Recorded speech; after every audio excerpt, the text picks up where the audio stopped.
Salut à toi, cette vidéo elle est consacrée à une analyse boursière du 20 avril. C'est assez rapide. Déjà concrètement, on a un risque de réescalade en Iran, surtout lié au détroit d'Ormuz du coup. Le baril a réouvert à la hausse cette nuit, donc à 96. On a quand même notre résistance à 87, donc avec un risque de réescalade, il y a très peu de probabilité qu'on atteigne un peu ce support et qu'on casse véritablement celle-ci.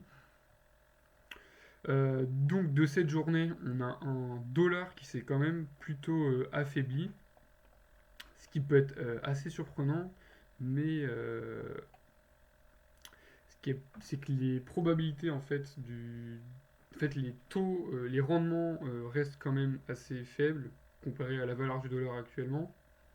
Donc on a sûrement une recorrélation par rapport à ça. Cependant, on a quand même un changement de probabilité de baisse de taux, donc ça resterait un peu inchangé. Donc décembre, voilà, décembre ça a repris au-dessus des 50% pour envisager des prochaines baisses l'année prochaine tout simplement. De plus, le prochain président de la Fed, donc Kevin Warsh, a une politique plutôt hawkish, donc assez restrictive sur sa politique monétaire. On a donc assez de chances, enfin peu de chances d'avoir des taux qui baissent cette année, surtout avec lui. Bien sûr, c'est un vote, mais c'est toujours une voix en moins pour des baisses de taux. Donc voilà pour les probabilités et le dollar. Globalement, l'euro, comme la BCE le disait, elle est assez en bonne position. Donc l'euro stagne aujourd'hui. On va surtout avoir, enfin, on risque d'avoir un retracement jusqu'au 1,65 à la résistance, au support qu'on a pu avoir, et envisager des plus hauts avec un scénario aussi de désescalade accessoirement du coup. On a eu aussi aujourd'hui les données canadiennes sur l'inflation. Donc l'inflation elle s'est un peu désaccélérée par rapport aux prévisions, donc c'était prévu à 2,6, c'est sorti à 2,4%. Cette inflation a été surtout soutenue par le prix de l'énergie et les transports, dont la désinflation était moins importante que prévu. Donc ça a été soutenu un peu par ces choses-là à la fois. Le CAD reste donc en bonne posture, même si la prévision d'inflation reste plus faible, tout simplement parce qu'on a une accélération assez globale de l'inflation, mais même si elle est moins importante que prévu, de ce fait, en termes de taux de change, comme j'avais pu vous le dire en vidéo, si les données étaient directement bonnes, on allait sûrement taper à la résistance pour envisager des plus basses. C'était un peu le scénario qui s'est produit aujourd'hui. Le prochain objectif, ça pourrait être les 1,35. Dans le cas d'un risque de réescalade ponctuelle et assez agressive, on pourrait retourner en 1,38 et pourquoi pas envisager un retour en 1,35 dans les mois à venir. Donc ça sera sûrement facile fin du trimestre, juin, quoi, on va dire à peu près. Donc de ce qui est de mes positions, je suis toujours sur Eurocad. Ça va vraiment dépendre des fondamentaux. En termes de risque d'escalade, je veux dire, de la guerre.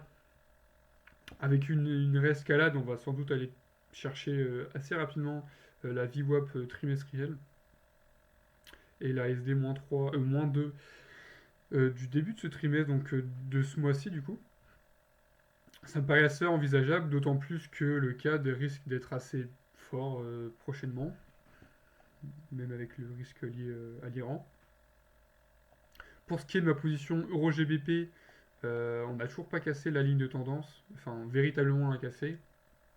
Le risque à la hausse pour l'euro comparé au GBP est assez important. Cependant, l'euro est comme il est inversé proportionnellement au dollar, on peut avoir une volatilité assez importante venant de ce graphique.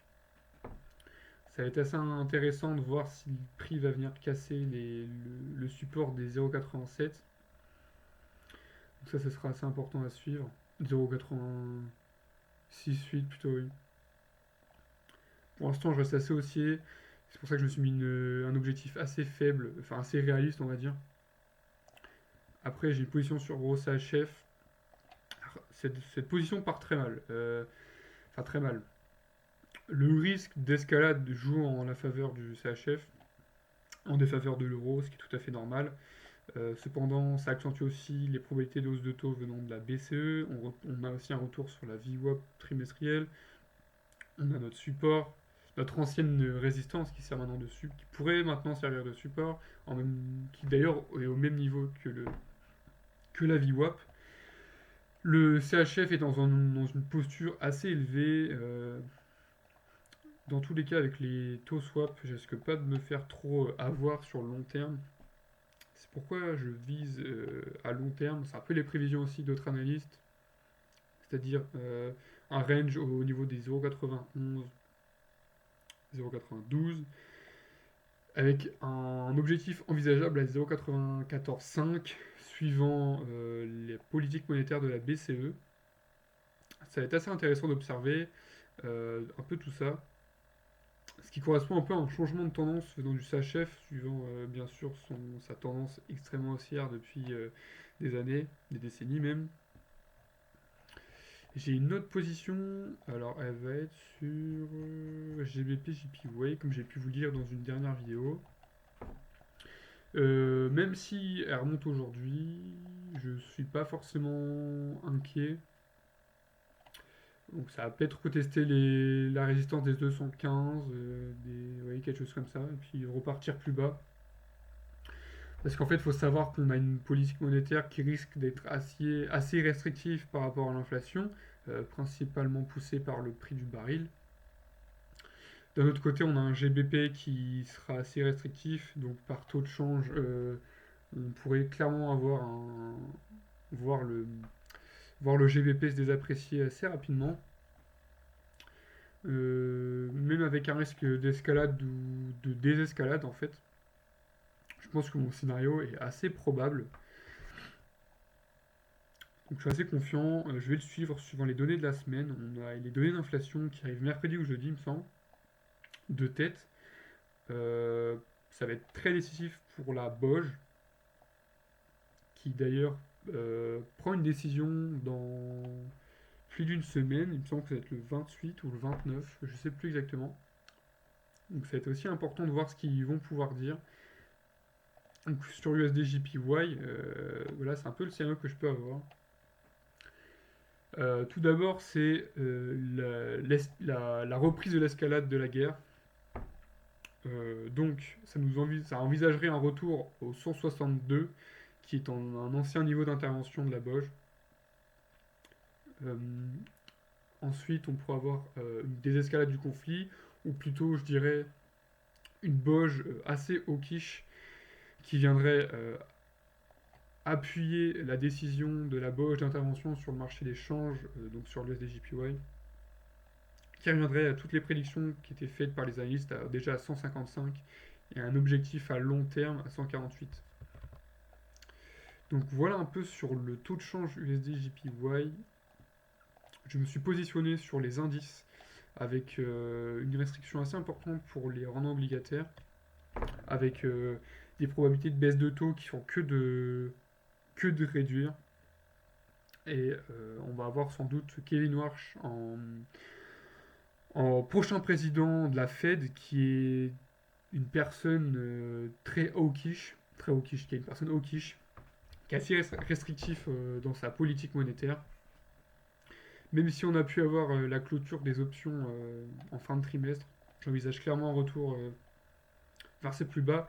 Ce qu'il faut savoir, c'est que dans cette configuration-là, à ce niveau-là, on ne savait même pas qui allait vraiment être à la tête de la Fed. Enfin, on avait déjà deux idées, il y avait Kevin Hassett et Kevin Warsh. Et là, c'est vrai qu'au final, on est un peu plus éclairé sur le sujet depuis un moment. On a un pétrole qui coûte plus cher, on a des conflits, on a des tensions. Et commercialement, ça me semble clairement pas envisageable d'avoir un retour à de tels niveaux. C'est un peu un scénario qu'on avait pu avoir lors de la guerre en Ukraine, c'est-à-dire un coup, une guerre, une tension, une hausse des coûts de l'énergie, puis une augmentation provoquée par un fort optimisme. Il me semble on était aussi dans une fin de trimestre, ou sûrement une vente des options, une clôture, enfin elles arrivaient à leur terme. On aura sûrement aussi beaucoup de rachats en DCA sur les indices. Donc un peu toutes ces informations restent à analyser en détail. Moi, j'ai décidé de spéculer, vendre le S&P 500 et le Nikkei qui a un niveau assez important grâce à la faiblesse du yen. Je m'étais déjà positionné avant la guerre. J'ai fini en break-even parce que je voulais vraiment pas prendre de risques. Mais là, du coup, dans ce scénario, on est clairement surévalué. Même si Takahashi, la première ministre japonaise, est assez agressive sur les marchés, ça va être assez intéressant de suivre ce qui pourrait se passer par rapport à la Boge, tout simplement par leur hausse de taux.